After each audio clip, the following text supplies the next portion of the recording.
नमस्कार दोस्तों। आज 5 जून है, यानी विश्व पर्यावरण दिवस। प्रकृति के साथ हम इंसानों का जो संबंध है वो एक माता और उसके प्यारे बच्चों जैसा ही है।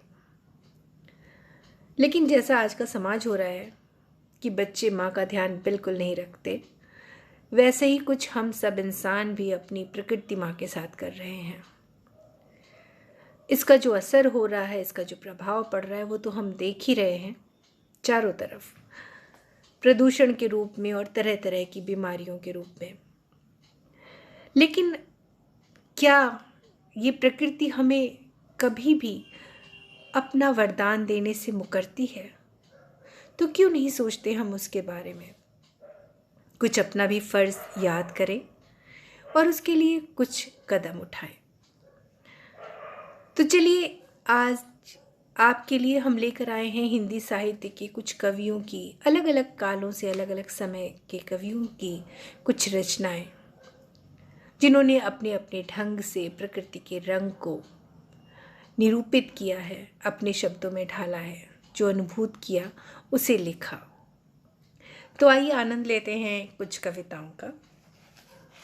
सबसे पहले मैं लेकर आई हूँ आपके लिए जो कविता, वो है सूर्यकांत त्रिपाठी निराला जी की। उन्होंने लिखा था बादल राग। तो बादल राग कविता लेकर आई हूँ मैं निराला जी की। बादल राग। झूम झूम मृदु गरज गरज घनघोर, झूम झूम मृदु गरज गरज घनघोर, राग अमर अंबर में भर निज रोर, झर झर झर निर्झर गिरिसर में, झर झर झर निर्झर गिरिसर में, घर मरुतर मरमर सागर में, सरित तड़ित गति चकित पवन में, सरित तड़ित गति चकित पवन में, मन में विजन गहन कानन में, आनन आनन में रव घोर कठोर, आनन आनन में रव घोर कठोर, राग अमर अंबर में भर निज रोर, राग अमर अंबर में भर निज रोर। अरे अरे वर्ष के हर्ष बरस तू बरस बरस रसधार, अरे वर्ष के हर्ष बरस तू बरस बरस रसधार। जी हाँ, ये तो थी बादल राग का थोड़ा सा अंश, जो कि निराला जी की कविता थी। और अब हम आपको सुनाएंगे पंत जी की ग्राम श्री कविता का कुछ अंश। उनकी जो प्रकृति से जो उनका तादाद में है, वो तो हम सभी को पता है। उन्हें बहुत अधिक प्रकृति से प्रेम था, उन्हें प्रकृति के चितेरी भी कहा जाता है। तो उनकी दृष्टि में जो गांव है, उसका जो सौंदर्य है, उसका पान करते हैं।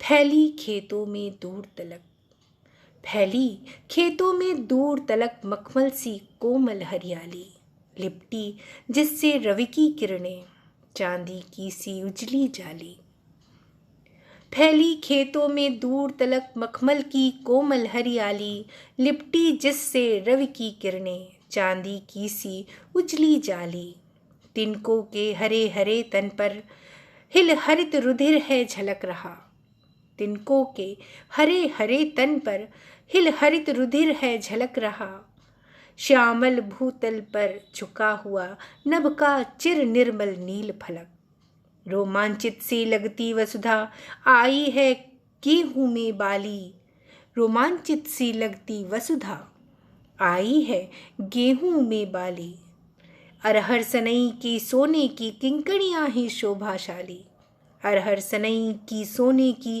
किंकणियां हैं शोभाशाली, उड़ती भीनी तैला के गंध, फूली सरसों पीली पीली, लो हरित धरा से झांक रही नीलम की कली तीसी नीली, रंग रंग के फूलों में रिलमिल हंस रही संखियां मटर खड़ी, मखमली पेटियों सी लटकी छीमियां छिपाए बीज लड़ी, फिरती हैं रंग रंग की तितली, फिरती हैं रंग रंग की तितली, रंग रंग के फूलों पर सुंदर, फूले फिरते हो फूल स्वयं, फूले फिरते हो फूल स्वयं, उड़ उड़ वृंतों से वृंतों पर, फूले फिरते हो फूल स्वयं, उड़ उड़ वृंतों से वृंतों पर, अब रजत स्वर्ण मंजरियों से लद गई आम्रतरु की डाली, अब रजत स्वर्ण मंजरियों से लद गई आम्र तरु की डाली, झर रहे ढाक पीपल दल, झर रहे ढाक पीपल के दल, हो उठी कोकिला मतवाली,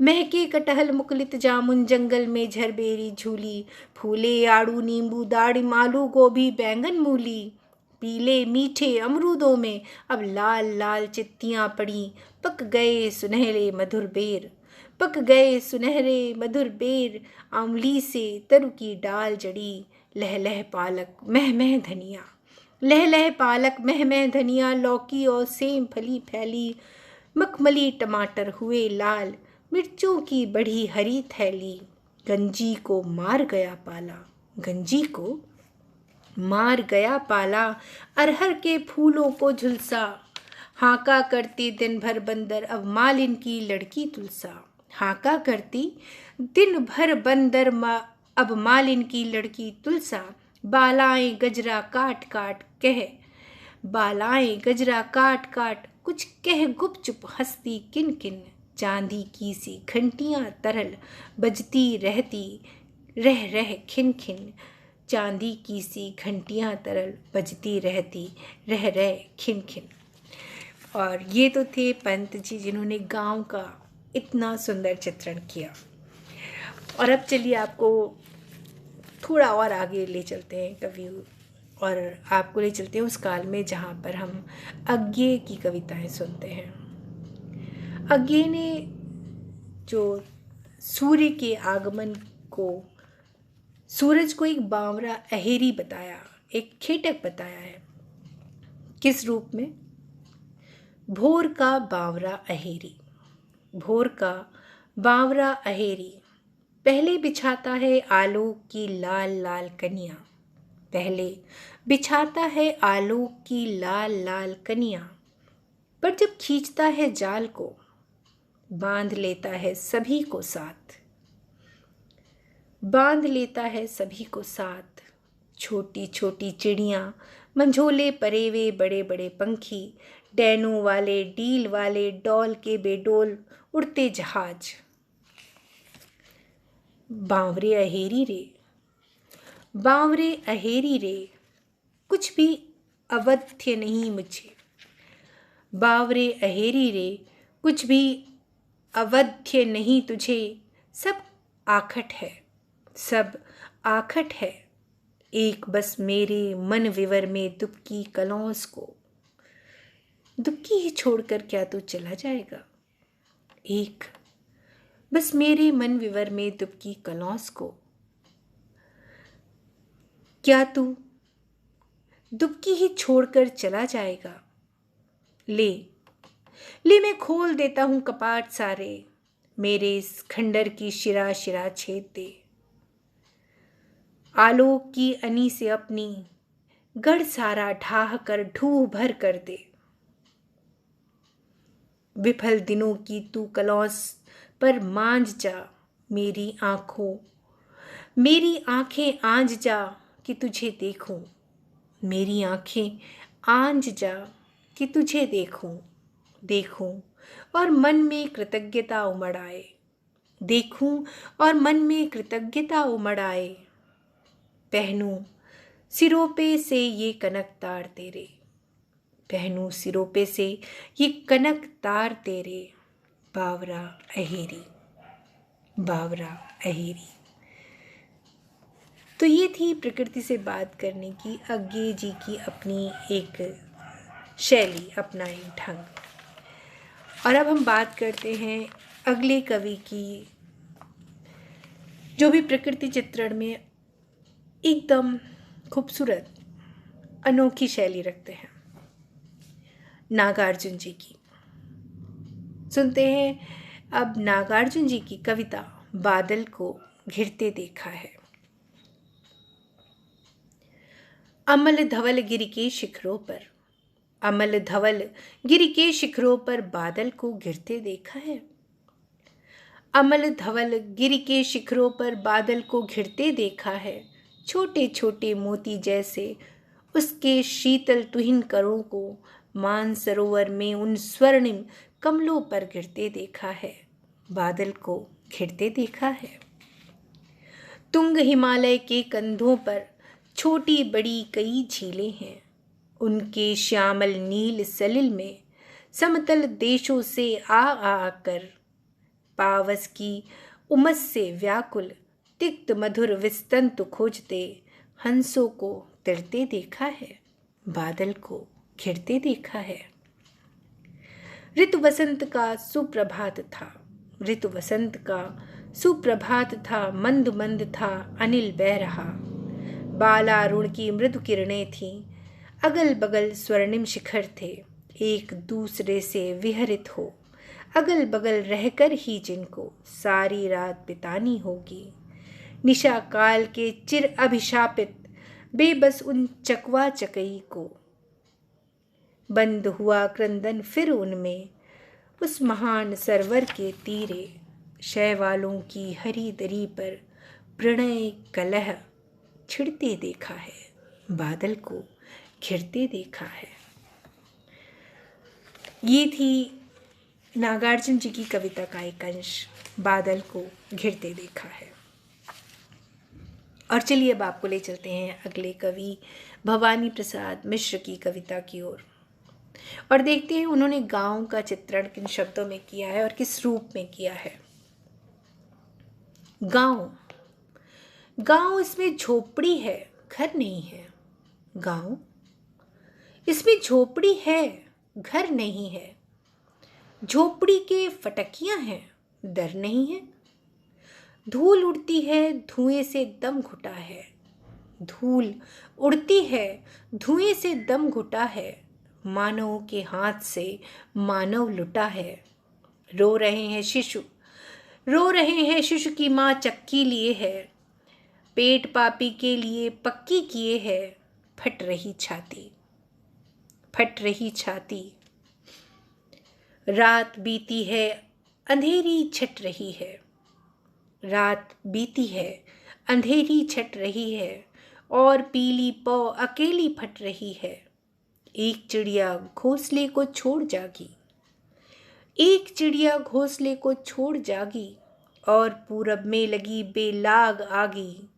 गांव में पहली किरण के साथ जागे, गांव में पहली किरण के साथ जागे। चैन जगने पर नहीं जिनको अभागे, चैन जगने पर नहीं जिनको अभागे।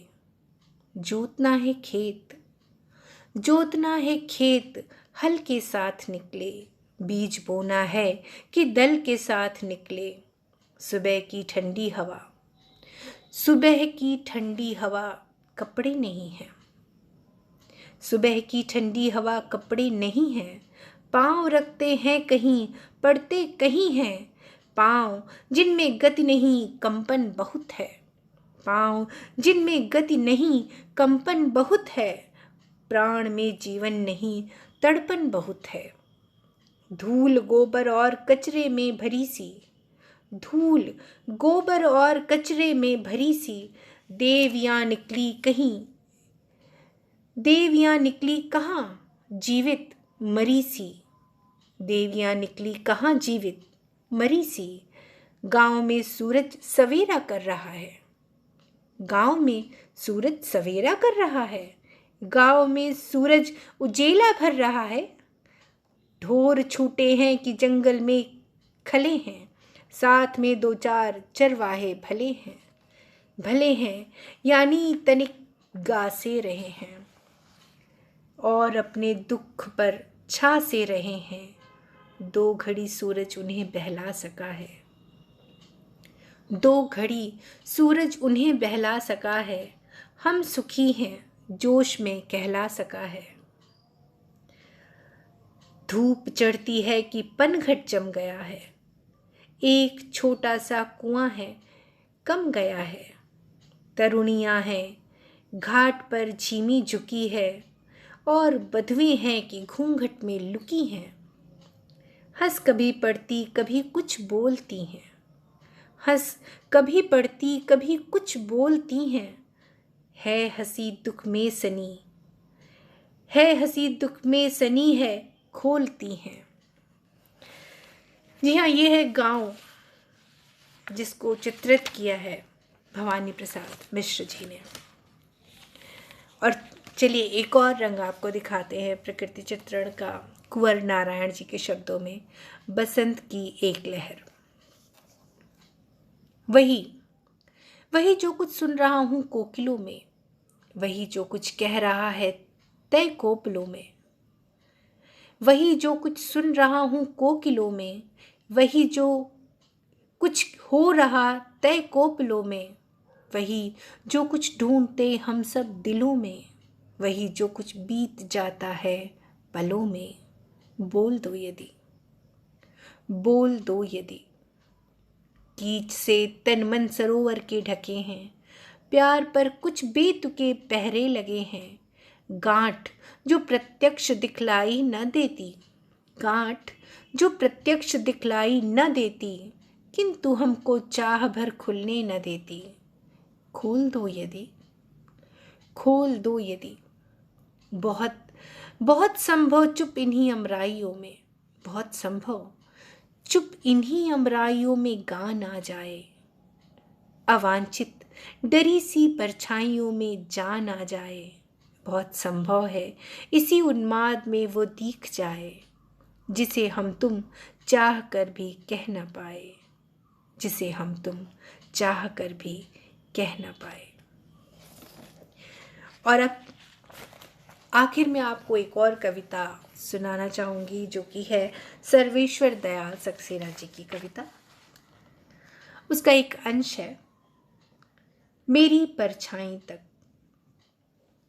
मेरी परछाई तक ये सांझ निगल जाएगी, मेरी परछाई तक ये सांझ निगल जाएगी। दूर पश्चिम में ढलते हुए सूरज के करीब, दूर पश्चिम में ढलते हुए सूरज के करीब, आज ये जल रहा है किसका गुलाबी आंचल। आज ये जल रहा है किसका गुलाबी आंचल। आँख में खून के आंसू भरे पहाड़ी है, आँख में खून के आंसू भरे पहाड़ी यह, देखती है उसे बेहोश सी अपलक एकटक। पेड़ पौधे सभी मुर्दों से भी ज्यादा खामोश, पेड़ पौधे सभी मुर्दों से भी ज्यादा खामोश है। खड़े खून से लथपथ यहाँ वीराने में, है खड़े खून से लथपथ यहाँ वीराने में। एक पत्ते में भी जुम्बिश का है सामर्थ्य नहीं, एक पत्ते में भी जुम्बिश का है सामर्थ्य नहीं। जिंदगी चूस ली किसने यहाँ अनजाने में, जिंदगी चूस ली किसने यहाँ अनजाने में। जी हाँ, शायद ये कविता कह गई अपने शब्दों में वो जो प्रकृति हमसे हर दिन कह रही है, बार बार कह रही है। तो विश्व पर्यावरण दिवस पे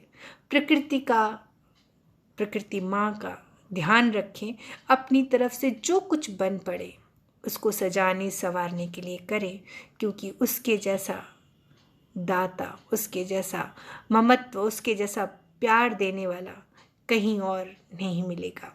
धन्यवाद।